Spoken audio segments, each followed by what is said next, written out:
Jayson Tatum injury shocks NBA fans in Celtics versus Knicks Game 4. What just happened to Jayson Tatum? Celtics fans held their breath. Knicks fans went silent.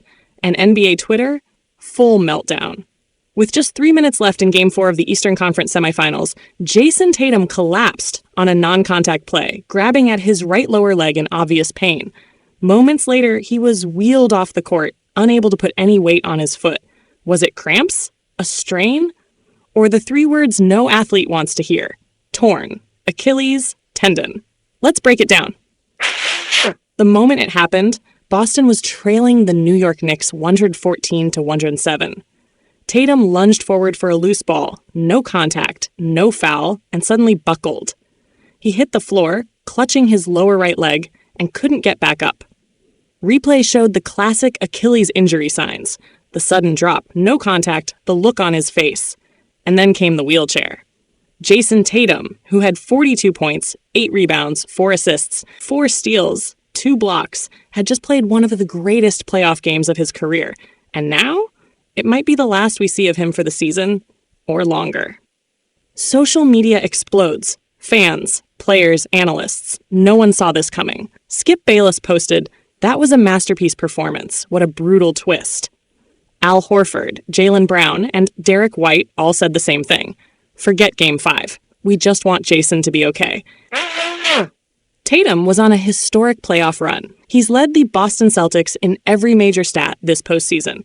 Points, rebounds, assists, steals, minutes. And Game 4 was pure dominance. 16 for 28 shooting, scoring from all over the floor, locking down on defense.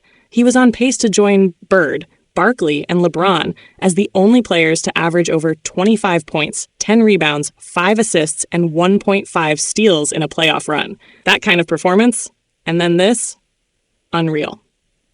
Is it an Achilles tear? The Celtics are calling it a lower body injury, but everyone's thinking the same thing. Achilles. No contact. Sudden drop. Couldn't walk. That's how it started for Kobe Bryant. That's how it went for Kevin Durant.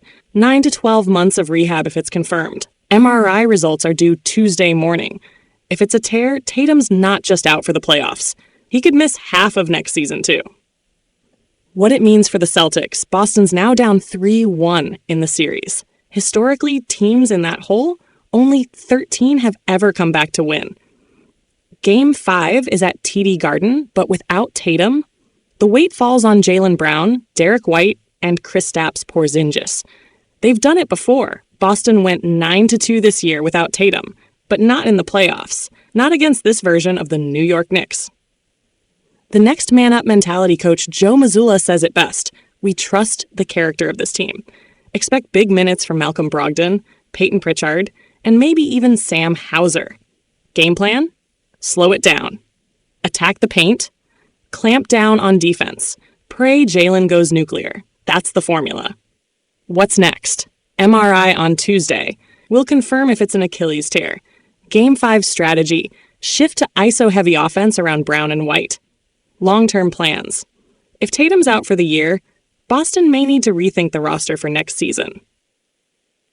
Final thoughts. Jayson Tatum's injury isn't just a blow to the Celtics, it's a blow to basketball. He was having a career-defining postseason. Boston looked poised to push deep into the NBA playoffs. Now, the entire season hangs by a thread. And for Tatum, if this is an Achilles tear, the road ahead is brutal. But if anyone can battle back stronger, it's him. Drop your thoughts below.